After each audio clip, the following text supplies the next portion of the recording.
You know, it's hard to believe that it has been 8 years since I first came to this convention to talk with you about why I thought my husband should be president.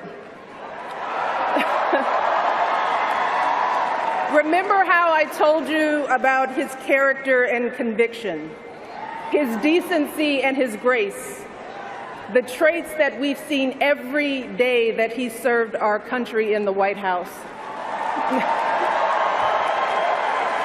I also told you about our daughters, how they are the heart of our hearts, the center of our world, and during our time in the White House, we've had the joy of watching them grow from bubbly little girls into poised young women, a journey that started soon after we arrived in Washington, when they set off for their first day at their new school.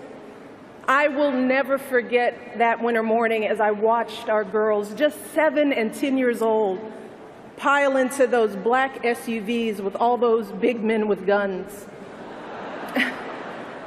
And I saw their little faces pressed up against the window, and the only thing I could think was, what have we done? See, because at that moment, I realized that our time in the White House would form the foundation for who they would become, and how well we managed this experience could truly make or break them.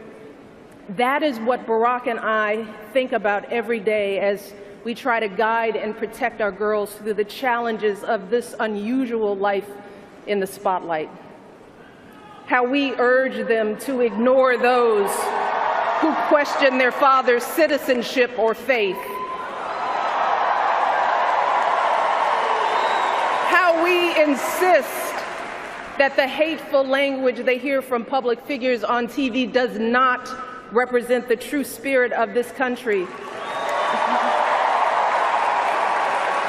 How we explain that when someone is cruel or acts like a bully, you don't stoop to their level. No, our motto is, when they go low, we go high.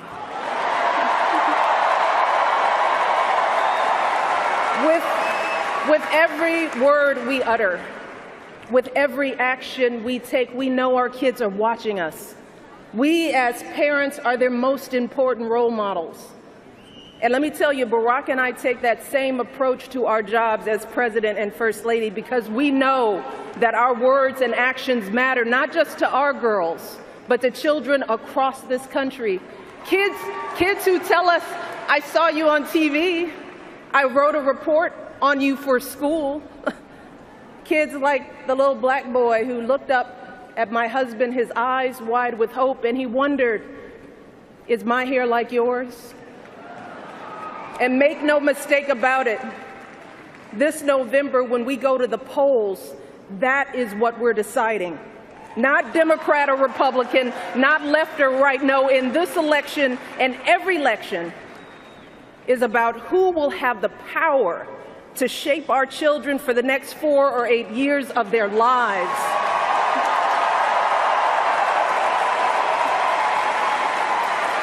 And I am here tonight because in this election, there is only one person who I trust with that responsibility.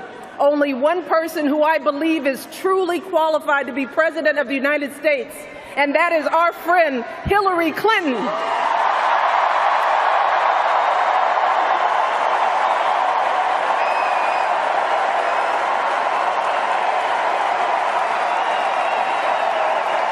That's right.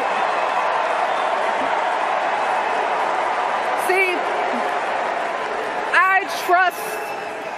I trust Hillary to lead this country because I've seen her lifelong devotion to our nation's children.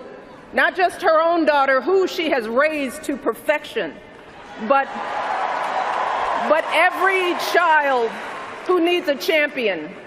Kids who take the long way to school to avoid the gangs. Kids who wonder how they'll ever afford college. Kids whose parents don't speak a word of English but dream of a better life. Kids who look to us to determine who and what they can be. You see, Hillary has spent decades doing the relentless, thankless work to actually make a difference in their lives. advocating for kids with disabilities as a young lawyer, fighting for children's health care as First Lady, and for quality child care in the Senate. And when she didn't win the nomination 8 years ago, she didn't get angry or disillusioned.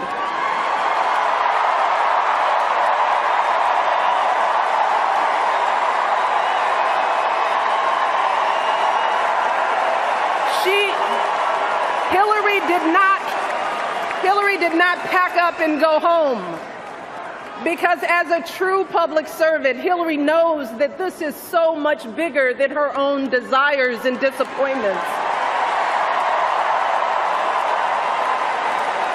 So she proudly stepped up to serve our country once again as Secretary of State, traveling the globe to keep our kids safe. And look, there were plenty of moments when Hillary could have decided that this work was too hard, that the price of public service was too high, that she was tired of being picked apart for how she looks or how she talks or even how she laughs. But here's the thing. What I admire most about Hillary is that she never buckles under pressure. She never takes the easy way out. And Hillary Clinton has never quit on anything in her life.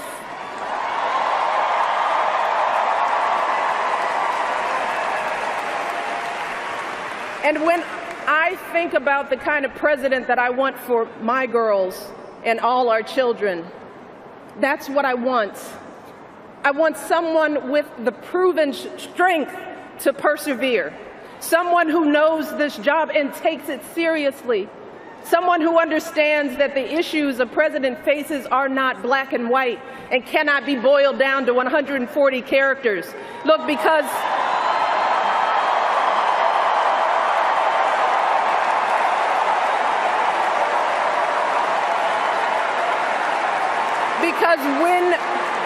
when you have the nuclear codes at your fingertips and the military in your command, you can't make snap decisions. You can't have a thin skin or a tendency to lash out. You need to be steady and measured and well-informed.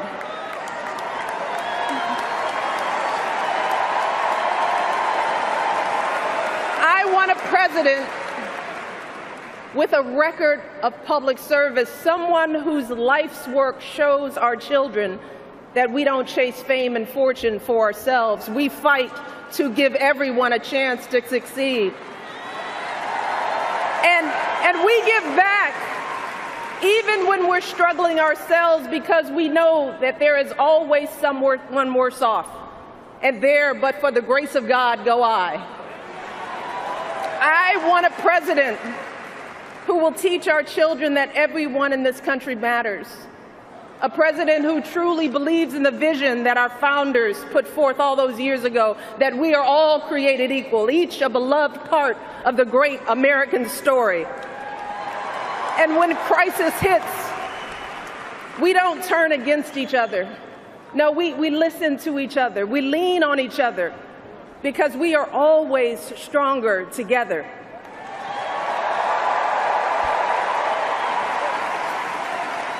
And I am here tonight because I know that that is the kind of president that Hillary Clinton will be.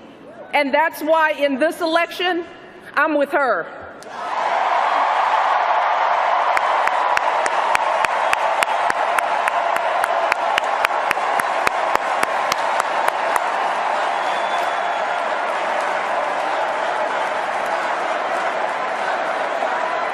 You see, Hillary understands that the president is about one thing and one thing only. It's about leaving something better for our kids. That's how we've always moved this country forward, by all of us coming together on behalf of our children. Folks who volunteer to coach that team, to teach that Sunday school class, because they know it takes a village.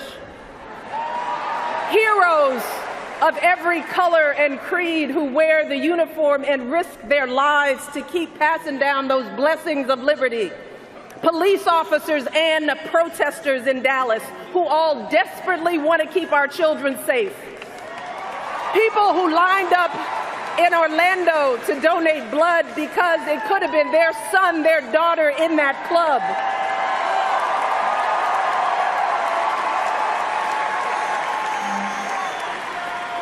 Leaders like Tim Kaine,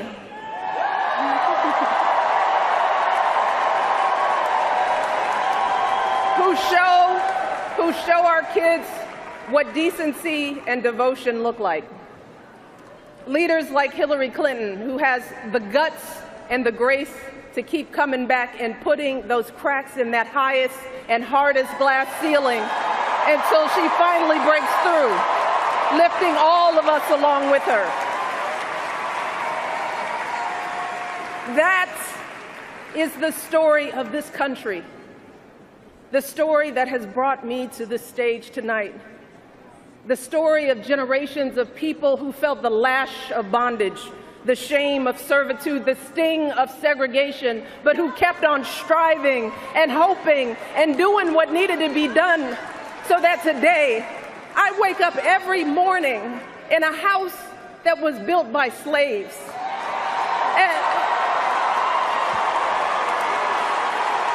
And I watch my daughters, two beautiful, intelligent black young women, playing with their dogs on the White House lawn.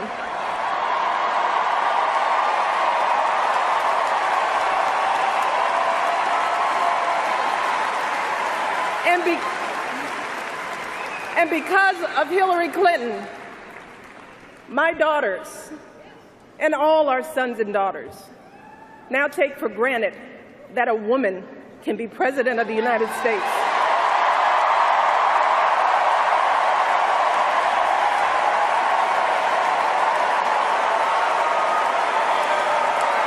So look,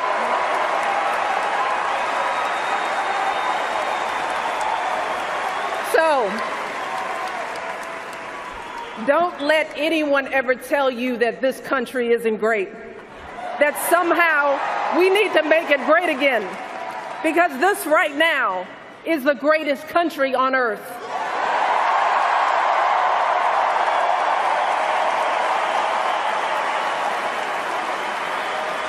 And as my daughters prepare to set out into the world, I want a leader who is worthy of that truth, a leader who is worthy of my girls' promise and all our kids' promise, a leader who will be guided every day by the love and hope and impossibly big dreams that we all have for our children.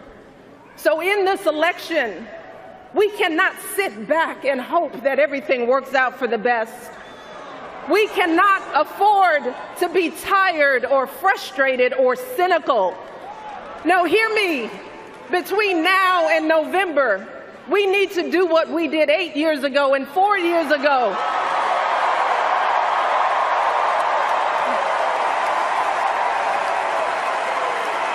We need to knock on every door. We need to get out every vote.